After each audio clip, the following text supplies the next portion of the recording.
Glórias a Deus. Paz do Senhor, meus irmãos. Que bom estar com vocês nessa manhã, para mais uma vez falarmos da palavra do Senhor. Quem me conhece sabe o grande desafio que é para mim, mas também é um grande privilégio estar neste lugar. Que Deus nos use nesta manhã. Queria te convidar para abrir a sua Bíblia em Mateus capítulo 28, versículos 18 ao 20. A grande comissão de Jesus.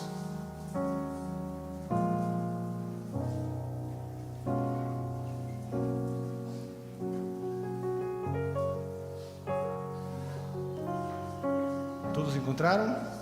Amém? A palavra de Deus nos diz assim, a partir da parte B do versículo 18: Foi-me dada toda a autoridade nos céus e na terra. Portanto, vão e façam discípulos de todas as nações, batizando-as em nome do Pai, do Filho e do Espírito Santo, ensinando-os a obedecer a tudo o que ordenei a vocês. E eu estarei sempre com vocês até o fim dos tempos. Amém? Ore comigo neste momento, meu irmão, minha irmã, ore por mim, para que a palavra do Senhor venha trazer ensino, venha trazer edificação para a sua vida nessa manhã. Senhor, poderoso Deus, Senhor, nós já te adoramos, Senhor, nós já falamos como somos gratos por Cristo Jesus, como somos gratos por estar na tua casa nesta manhã, como nós entramos neste lugar com ações de graça, Senhor. E agora, Senhor, a tua palavra que é vida, a tua palavra, Senhor, que ela vem para trazer transformação em cada um de nós, ela vai ser expressa, Senhor. Não sou nada, sou apenas um vaso, um instrumento nas tuas mãos, Senhor. Por isso, tira toda a minha vontade, tira todo o meu querer, Senhor, para que neste momento a tua vontade, Senhor, a tua palavra seja trazida, Senhor, de maneira que venha trazer, Senhor, um novo entendimento para a tua igreja, um novo ânimo, Senhor, um novo recomeço, para que nós possamos glorificar o teu nome, Senhor, com cada um de nós, com as nossas ações, com a nossa vida. Nós clamamos, Senhor, abra também os corações dos meus irmãos, Pai, para que todos nós possamos ouvir, possamos ser ensináveis, Senhor, ao ponto, Senhor, de nós praticarmos essa palavra e glorificarmos ao teu santo nome por isso, Senhor. Nós clamamos em nome de Jesus. Amém. Podem se assentar, irmãos, que bom estarmos juntos nessa manhã. Nós podemos ver aqui vários amigos que estão conosco, talvez pela primeira vez, né? Alguns que já estiveram, mas que sejam todos bem-vindos à casa do Senhor, né? Temos novamente o casal muito especial ali, né? Do Haiti, nosso irmão Will. Tudo bem, Will? E eu não lembro o teu nome, eu acabei de ouvir, mas não lembro. Lucena. Sejam bem-vindos mais uma vez, já estiveram conosco semana passada, o Will esteve conosco no domingo. Que sempre possam estar conosco para adorar e engrandecer ao Criador. Amém? Irmãos, que bom estarmos juntos, né, nesta manhã. E hoje nós vamos falar sobre um tema maravilhoso. Todos nós somos convocados por Cristo Jesus a sermos discipuladores. Você quer ser um discipulador? Amém? Amém, graças a Deus. Alguns sabem que eu gosto de colecionar lições bíblicas. Eu tenho uma aqui de 2013, né? Façam discípulos, a ordem do mestre para todo cristão. Muitas das vezes nós lá atrás pensávamos assim, não, isso aí é para o pastor da igreja, isso aí é para o presbítero, é para o diácono. Jesus convida a cada um de nós que nós venhamos a fazer discípulos. Eu queria ler um pequeno trecho da apresentação dessa lição, que diz assim, ó: a igreja que entende o processo do discipulado está a caminho de uma transformação. Primeiro a transformação de seus membros e depois a transformação do mundo. Fazer discípulos faz parte da missão da igreja, é uma ordem de Cristo a todos nós, pois todo verdadeiro cristão é um discípulo de Jesus, e todo verdadeiro discípulo é também um missionário. Sendo assim, devemos investir em discipulado, porque se trata de uma necessidade da igreja. Precisamos conscientizar-nos de que discípulos sem ensino se tornam crentes raquíticos. Crentes que não são discípulos se tornam ativistas. E discípulos com o ensino bíblico transformam o mundo. Você quer transformar o mundo? O seu mundo, aonde você se encontra, aonde você está, nós precisamos entender isso. A semana passada o Mateus esteve conosco e, na verdade, vamos voltar um pouquinho. Primeiro sábado o pastor Adailton, ele trouxe para nós uma palavra sobre nós ampliarmos as fronteiras. Amém, irmãos? Ampliarmos as fronteiras. O que isso quer dizer, na verdade? Abrir espaço para colher vidas e crescer com firmeza espiritual. E foi maravilhoso quando nós ouvimos essa palavra, porque ela expressa exatamente o que nós já tínhamos vivido na igreja de Madeira. As paredes estavam atrapalhando, precisamos aumentar os espaços. E logo vai acontecer com essa igreja também, amém? Glória a Deus. Sábado passado, o seminarista Mateus, ele trouxe para nós a seguinte pergunta: você quer ser um discípulo? E nós ouvimos aqui uma explanação maravilhosa, trazendo para nós confrontos com o desafio de sermos autênticos discípulos de Cristo. Muitas das vezes nós nos dizemos discípulos, mas será que somos? Será que o Osiel é um discípulo autêntico de Cristo? Assumindo a cruz e seguindo, Cristo com perseverança. Ele também trouxe uma frase de Billy Graham, Mateus, que diz assim, a salvação é de graça, mas o discipulado custa tudo o que temos. Entender discipulado, primeiramente nós precisamos entender o que é um discípulo. Você tem convicção do que é um discípulo? O que é ser um discípulo de Cristo? Discípulo é o aluno que aprende as palavras, os atos e o estilo de vida de seu mestre, com a finalidade de ensinar a outros.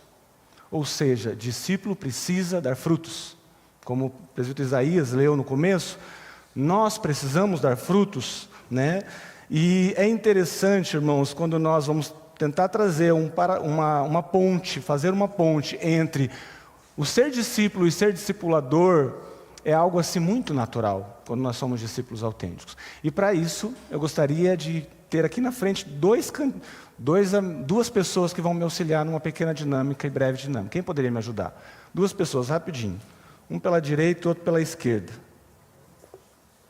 Avanilton. Pode ser aqui embaixo, Avanilton, por favor. E o Cleverson. Qual de vocês quer ser um discipulador? Não vale ao mesmo tempo. Já falou antes? Então tá. O Cleverson vai ser um discipulador e o Avanilton ele vai ser um evangelista. Então a dinâmica vai ocorrer da seguinte forma. O nosso discipulador, ele vai até a nave da igreja, vai buscar uma pessoa. Aí você traz ela, está aqui na frente. Depois, vocês dois vão buscar mais duas pessoas. E assim É isso aí que vocês pensaram e falaram. Beleza? Até dar 10 segundos. Quem pode me ajudar marcando os 10 segundos? Raquel, por favor. O Avanilton, ele é o evangelista. O evangelista, ele vai trazer um, depois ele sozinho vai trazer outro, depois ele vai trazer outro, e assim nós vamos ver ao final desses 10 segundos qual que vai ser o resultado de tudo isso. Pode ser, Raquel? 10 segundos apenas. Muito pouco? Mas daí vai trazer a igreja inteira, esses rapazes. Olha as pernas deles, eles são muito rápidos. Tá, 20 segundos, vamos lá. Contando, foi. 20 segundos. Aí, ó. Graças a Deus. Vamos lá. Vai lá, os dois. E contando, e contando.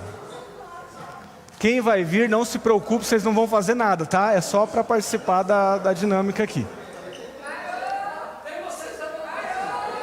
Mas já parou. Passa muito rápido, né? Como ele já estava no processo, concluiu aqui. Nós temos aqui uma diferença pouco significativa, porque o tempo realmente foi curto, como vocês falaram.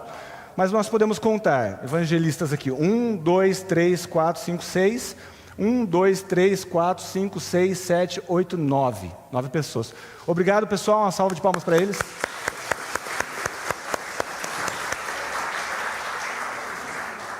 É muito interessante nós entendermos isso, irmãos. Tem uma conta básica que eu vou tentar facilitar para vocês, é o seguinte: se em um ano, todo dia você evangeliza uma pessoa, no final do ano você vai ter quantas pessoas evangelizadas? 365 pessoas. Guarda esse número. Se você discipula apenas uma pessoa num ano, você vai ter quantas pessoas no processo? 2. Você e o que foi discipulado. Então nós temos um número de 365 por 2 pessoas. Vamos multiplicar isso. Em 10 anos, nós teremos então, vezes 10, 365, 3.650 pessoas evangelizadas. Em 10 anos, aqui a multiplicação vai ser vezes 512. Nós vamos ter 1.024 pessoas discipuladas. Ainda é um pouco menor. Vamos para 20 anos? Em 20 anos nós teremos mais o dobro, 7.300 pessoas evangelizadas. Só que discipuladas nós teríamos 1.048.576 pessoas. Vocês se deram conta da diferença? Por isso que Jesus ele nos chama para discipular. Vão e façam discípulos. Ele está nos dando essa autoridade. Isso é extraordinário, irmãos. Nós queremos ver uma transformação no mundo. É importante que nós venhamos a entender o chamado de Jesus. Jesus nos chamou Osiel para ser diácono, presbítero, para ser um líder no ministério. É claro que é necessário, é preciso que nós tenhamos. Mas o chamado dele para mim e para você é vão e façam discípulos. Amém, irmãos? Glória a Deus. É importante a gente ver isso. Agora eu quero contar para vocês uma parábola. Antes disso, falando em discipulado, daí você pode perguntar, mas Osiel, em 2013 nós já tivemos uma lição que falou sobre isso. O que mudou até hoje? Será que o erro está na igreja ou está em mim que não entendi ainda? A igreja, há 4 anos atrás, ela trouxe um processo de discípulo, né? O pastor Adailto falou um pouco sobre isso. E desde lá, né, pastor Elias, nós viemos trabalhando um pouco isso com a liderança da igreja, e esse ano nós queremos ampliar isso. Por isso, no final, eu vou falar mais alguma coisa sobre este processo e como você faz para engajar nisso. Nós temos alguns materiais aqui que nós trabalhamos, ó. Esses aqui é 1 a 1 ou por trio, já foi trabalhado. E esses 2 materiais é para que a gente possa alcançar mais irmãos, não crentes, né, outras pessoas. Então nós temos esse material aqui, no final eu vou falar um pouco mais sobre eles. Mas eu queria trazer uma parábola para vocês, para que a gente pudesse entender o que é esse dar frutos, o que é essa sequência de um discípulo para um discipulador. Vou contar uma parábola para vocês, tudo bem? Suponhamos que no dia 26 de janeiro, né, eu estivesse sobrevoando Minas Gerais e de repente entra um gavião na turbina do avião e aquele avião explode e ele cai num milharal. Suponhamos, calma irmãos, eu estou aqui, estou vivo, né? E ele explodiu, ele cai no milharal. Meu corpo cai no chão, eu morri com o impacto. Depois de algum tempo, um fazendeiro encontrou o meu corpo. Não havia pulsação, não havia respiração, né? Não havia nada em mim, eu estava morto, meu corpo estava frio. Era óbvio, né, que eu tinha morrido. O fazendeiro fez uma cova, ele me colocou na cova, só que já estava muito tarde. Ele falou assim, vou deixar para fazer isso amanhã logo cedo, né, colocar a terra sobre ele. Então, Cristo vem e me diz, Osiel, você está morto. Sua vida sobre a terra acabou. Mas eu soprarei em você um fôlego de vida. Eu te darei uma nova vida. Só que para isso você tem que fazer tudo o que eu mandar. Aonde eu mandar, você precisa ir. Minha reação foi imediata.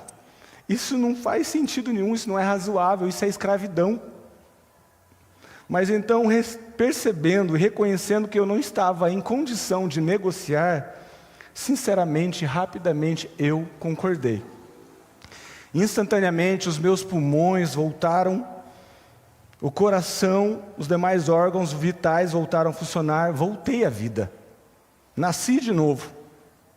Daquele momento em diante, não importava o que Cristo me pedisse, aonde Ele me mandasse, eu estava mais do que disposto a obedecer-lhe.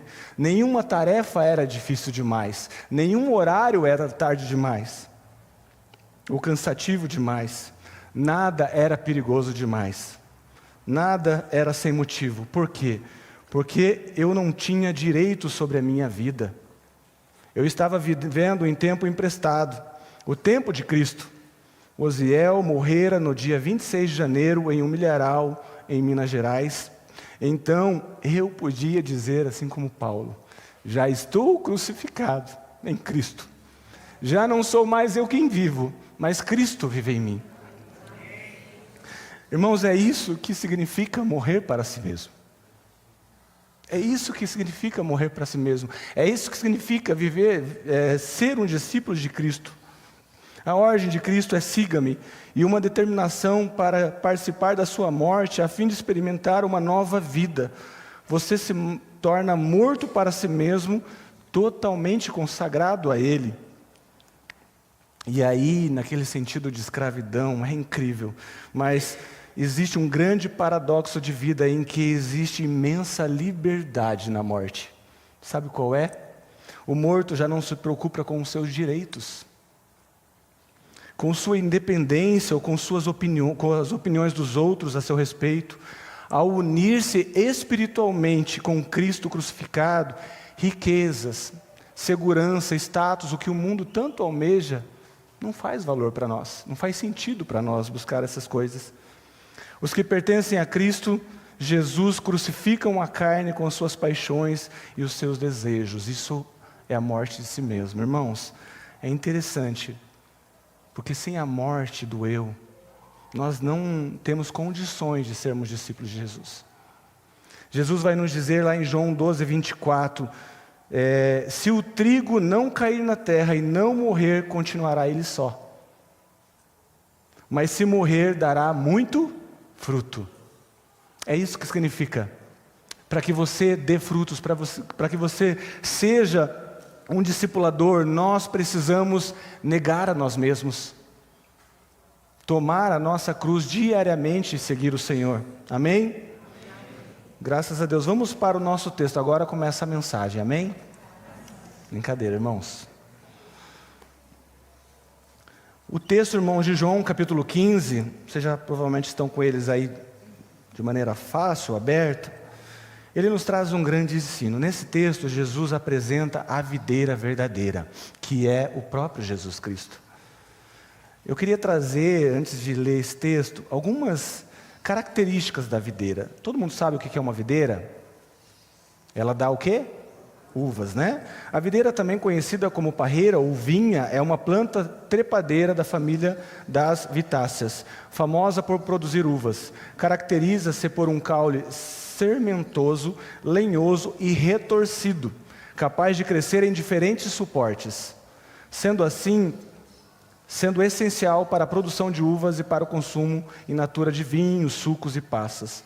A sua estrutura é composta por raiz, que pode atingir grande profundidade, tronco, ramos flexíveis e folhas grandes. Um detalhe bem importante que foi lido no texto: a poda correta da videira é crucial para garantir uma boa produção de uvas. Entender o que é o processo, por que Jesus falou sobre, dessa forma, usou essa metáfora, essa forma de linguagem, é importante para nós entendermos quem somos nós na videira. Deus usa a videira verdadeira e nos convida a permanecer nele, para frutificarmos. A metáfora da videira mostra que toda vitalidade e fruto espiritual procedem de Cristo. O discipulador só pode gerar fruto verdadeiro se estiver firmemente ligado, a Jesus. Então, o texto ele vai nos dizer lá: eu sou a videira verdadeira e o meu pai é o agricultor. Ou seja, Jesus é a videira e Deus é o agricultor, ok? Todo ramo que estando em mim não dá fruto, ele corta. E todo que dá fruto, ele poda, para que dê mais fruto ainda. Então, nós entendemos aqui, no versículo 2, ali na primeira parte, o fruto não nasce dos nossos esforços. Muitas das vezes, Osiel quer fazer por si mesmo as coisas. Não, eu estudei, eu tenho capacidade, eu tenho habilidade, então eu vou lá e vou fazer. Os frutos que permanecem, os frutos que Deus pede a cada um de nós, eles não se dão dessa forma. É dele que procede os frutos, nós entendemos assim.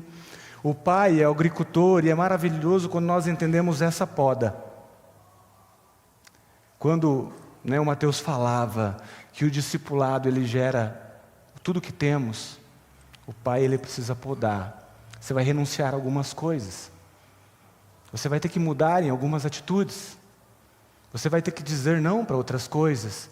Às vezes vai doer, irmãos, mas é necessário para que haja fruto, para que nós consigamos, através da base que é a videira, dar esses frutos. Oséias 14:8 vai dizer que o fruto que você produz de mim procede, vem de Deus, não é mérito nosso, não é mérito seu e nem meu.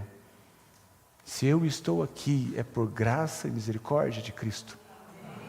O Rosiel dele mesmo não teria condições e capacidade, mas é a ação do Espírito Santo em mim, irmãos. É a capacidade que vem dele, é o agir, é o cuidado dele, é o ensino que vem dele e da sua palavra, amém? Então a fonte da vida é Jesus, amém? Vamos lá para o versículo 4, irmãos, acompanha aí, deixa a sua Bíblia aberta. Permaneçam em mim e eu permanecerei em você. Nenhum ramo pode dar fruto por si mesmo, se não permanecer na videira. Vocês também não podem dar fruto, se não permanecerem em mim. Eu sou a videira, vocês os ramos. Se alguém permanecer em mim e eu nele, esse dará muito fruto. Pois sem mim vocês não podem fazer nada. Será como um ramo que é jogado fora e seca. Tais ramos são apanhados e lançados no fogo e queimados. Então, aqui a palavra-chave para nós, discipuladores, é permanência. Precisamos permanecer na videira. Não podemos vir até a videira, receber alguma vitamina dela e esquecer.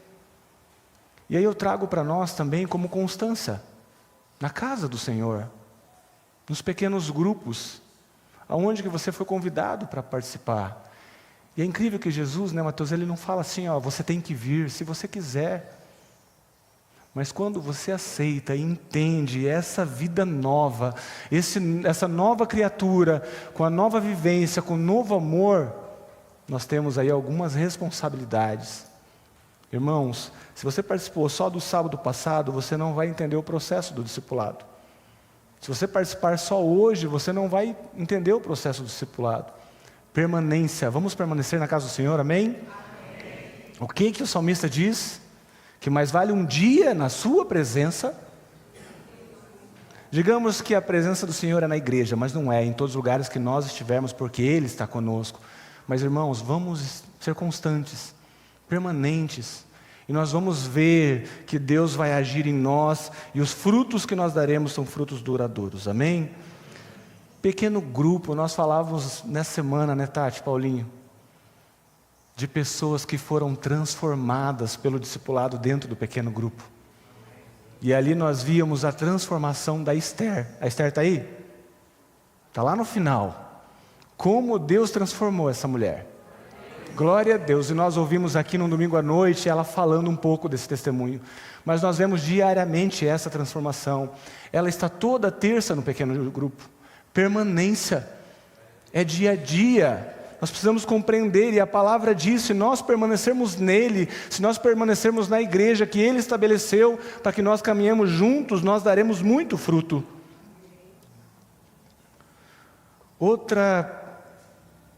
Uma coisa bem interessante, irmãos, quando nós entendemos isso de permanência, é que nós vamos aos poucos vivendo como discípulos maduros que somos. E quando nós somos discípulos maduros, nós entendemos que tudo que nós não recebemos não é só para nós.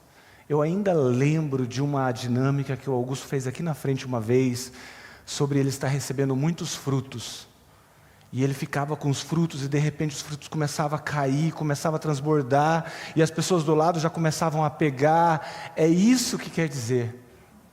Nós somos essas pessoas, essas vasilhas que são cheias, que transbordam, que alcançam outras pessoas. Isso vai mostrando que nós não somos um fim em nós mesmos. Nós fomos inseridos neste mundo para que nós alcancemos outras pessoas, para que elas também conheçam o Evangelho de Cristo Jesus. Amém? Tem uma música que eu já tinha ouvido, mas eu gostei muito nessa semana quando eu estava ali refletindo sobre essa palavra, que ela diz assim, ó, se eu não tenho a ti, não tenho nada. É sobre isso, irmãos. Se nós não tivermos essa permanência em Cristo, nós não somos nada. E uma forma, aí você pensa, Osiel, tá, mas eu quero permanecer. E como que eu faço para permanecer? Como que eu faço? Qual que é o caminho para que eu permaneça em Cristo, permaneça na igreja? A palavra de Deus vai dizer lá no versículo 3, o Isaías ele leu esse texto e está dizendo assim, ó, vocês já estão limpos pela palavra que tenho falado. É através da palavra do Senhor que nós somos limpos e purificados. É nela que nós entendemos da onde nós saímos, quem nós éramos e quem nós somos agora. É a palavra que mostra o nosso pecado, a nossa condição.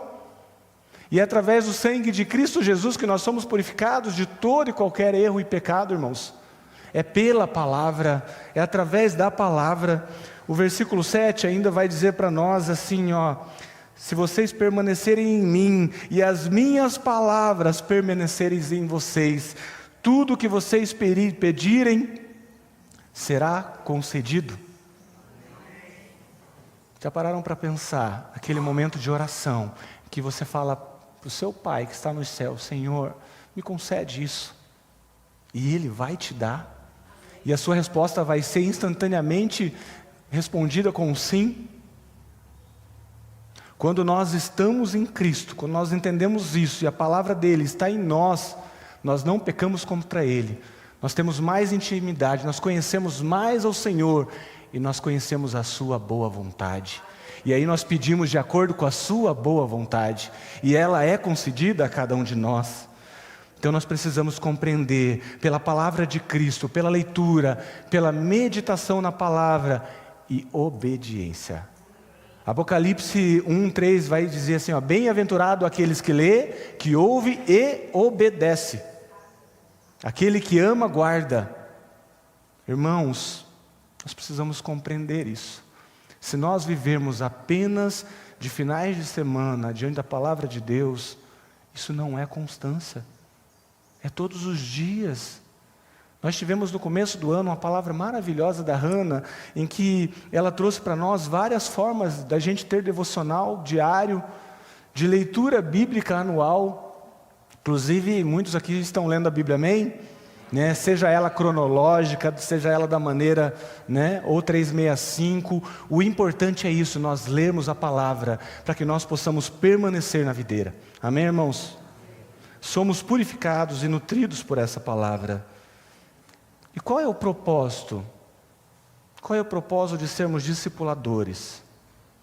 O texto também vai dizer, versículo 2, ele, todo ramo que estando em mim não dá fruto, ele corta. E todo aquele que dá fruto, ele poda. Então, é frutificar, propósito de cada um de nós. É darmos frutos. Frutificar é produzir novos discípulos e frutos espirituais. Amém, irmãos? O versículo 8, meu Pai é glorificado pelo fato de vocês darem muito fruto, e assim serão meus discípulos. Um dos propósitos também é glorificar o Pai. Tem uma frase que nós sempre falamos aqui, que quando um pecador se arrepende, a festa, o céu entra em festa, irmãos. Porque nós glorificamos o Pai, quando nós discipulamos, a pessoa se rende a Cristo, ela se batiza, e a igreja continua ensinando, como nós lemos na palavra de Deus. Versículo 16, ele vai dizer assim para nós, ó, vocês não me escolheram, mas eu os escolhi para irem e darem frutos, fruto que permaneça, a fim de que meu Pai conceda a vocês o que pedirem em meu nome. Então assim, frutificar e frutos que permaneçam. Para isso é importante um discipulado eficaz. E como que é um discipulado eficaz? O que o Pai faz? Ele poda, ele cuida, ele limpa. O Osiel, como discipulador, precisa acompanhar, dia a dia. E aí, Adiel, como foi a sua semana? E aquele desafio que você ia enfrentar? Deu tudo certo? Quer que eu ore com você? Mande uma mensagem. Um dos grandes exemplos disso, meus irmãos, é Cristo. O que Ele fez em 3 anos e meio? Ele discipulou 12 pessoas. Um era o filho da perdição, mas 11 permaneceram. E nós estamos aqui hoje por causa desses 11, amém? Nós estamos aqui hoje porque eles continuaram dando frutos, mesmo depois que Jesus foi ascenso aos céus. Jesus é o nosso grande exemplo. E como ele fazia? Ele olhava para você, nossa, esse eu vou discipular, mas esse não. Jesus, ele é o discipulador das pessoas improváveis, pessoas sem cultura, mas também pessoas cultas, pessoas que brigavam, pessoas que queriam que descesse fogo do céu para queimar pessoas que queriam cortar a garganta do soldado para prender Jesus. Jesus não desistiu deles. Jesus os amou até o fim. E nós aprendemos com Jesus. Amém, irmãos? Glórias a Deus. Outras identidades, além do propósito de discípulo, é o que nós, como discípulos, precisamos frutificar. Mas uma é bem interessante aqui, está lá no versículo 13 a 15. Acompanha aí, irmãos, por favor. Ninguém tem maior amor do que aquele que dá a vida pelos seus amigos. Vocês serão meus amigos se fizerem o que eu ordeno. Já não os chamo servos, porque o servo não sabe o que o seu senhor faz. Em vez disso, eu os tenho chamado amigos, porque tudo o que eu ouvi de meu Pai, eu tornei conhecido a vocês. Olha só, Jesus nos chama de amigos. Uma das grandes identidades nossa como discipuladores é sermos amigos daqueles que nós estamos discipulando, amigos das pessoas, mesmo eles não trazendo nenhum benefício para você, mas por amor, o amor que excede tudo que você vê. Então, uma das grandes identidades é amigo, e Jesus nos ensina sobre isso. É dia a dia, é caminhar junto, é comer 1 quilo de sal, né, pastor? Porque isso demora, isso leva tempo, isso leva desgaste, mas há frutos nessa amizade, há frutos nesse relacionamento, amém, irmãos? Uma virtude essencial do discipulado, e já indo para a conclusão, irmãos, está lá em alguns versículos, eu queria ler com vocês, versículos 9 e 10, vai dizer assim para cada um de nós, como o Pai me amou, assim eu os amei, permaneçam no meu amor, se vocês obedecerem os meus mandamentos, permanecerão no meu amor, assim como tenho obedecido aos mandamentos de meu Pai, e em seu amor permaneço. A essência do discipulado é o amor. É maravilhoso quando nós entendemos isso, irmãos. Eu posso ter todos os dons, mas se não tiver amor, de nada valerá. O amor é a essência do Evangelho. Foi por amor que Ele deu o seu único Filho para morrer numa cruz por mim e por você. E é através desse amor, ágape, esse amor que Cristo nos amou, que nós aprendemos a amar o nosso irmão, aquele que nós andamos juntos, aquele que nós caminhamos. O amor é o vínculo que sustenta o discipulado. Se não há amor, vai ser, infelizmente, um fracasso o seu discipulado. Precisa haver. Versículo 17 diz assim para nós: este é o meu mandamento, amem uns aos outros. Amém? Glórias a Deus. Eu gosto muito também do grande exemplo de Paulo. Abra sua Bíblia lá em 2 Timóteo capítulo 2, versículo 2. Timóteo, ele tem algumas formas carinhosas de chamar aqueles que ele discipula.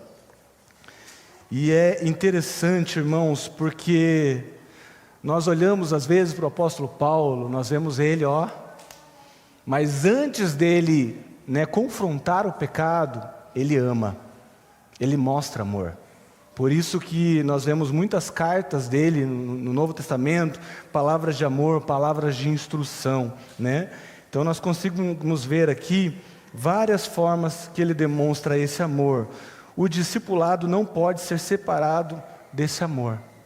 Quando nós olhamos para a Bíblia, ele vai falar assim, pode uma mãe se esquecer do seu filho que ama, mas Jesus jamais esquecerá de nós.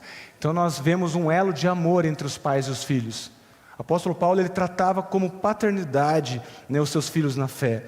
O pai espiritual, como pai biológico, é responsável perante Deus pelo cuidado e pela alimentação do seu filho. Paulo sabia que era pai espiritual dos coríntios. Lá em 1 Coríntios 4:15 vai dizer assim, Pois em Cristo Jesus eu mesmo os gerei por meio do discipulado, por meio do Evangelho. Ele também vai dizer lá em Gálatas 4,19, ele chamou os Gálatas de meus filhos. A Timóteo, e aí é maravilhoso essa parte aqui, irmãos. Aqui é um outro texto, mas também que fala sobre isso. Lá em 1 Timóteo 1, 2, ele fala assim, verdadeiros filhos na fé. Em 1 Timóteo 1, 2, né? Mas lá em Filemão também, ele fala sobre Onésimo, meu filho que gerei enquanto ele estava preso. Muitas vezes, quando nós estamos em aflição, nós olhamos para nós. Paulo nos ensina, mesmo em meio às aflições, mesmo em meio à prisão, ele continuava gerando para o reino de Deus. É um grande aprendizado para nós. E para Timóteo, versículo 2, de 2 Timóteo 2, vai dizer assim, e as palavras que me ouviu dizer na presença de muitas testemunhas, confie-as a homens fiéis que sejam também capazes de ensiná-las a outros. Amém, irmãos? Paulo fala a Timóteo para ele ensinar a homens fiéis e esses ensinar também a outros. Glórias a Deus por isso. Então nós aprendemos, em meio a todos esses textos, sobre ser um discípulo de Jesus. E para concluir, ser um discipulador que frutifica é um privilégio glorioso. Jesus nos escolheu para frutificarmos. Amém? Essa missão nos conduz a uma alegria completa, que nem diz no versículo 11 de João 15, frutos que permaneçam.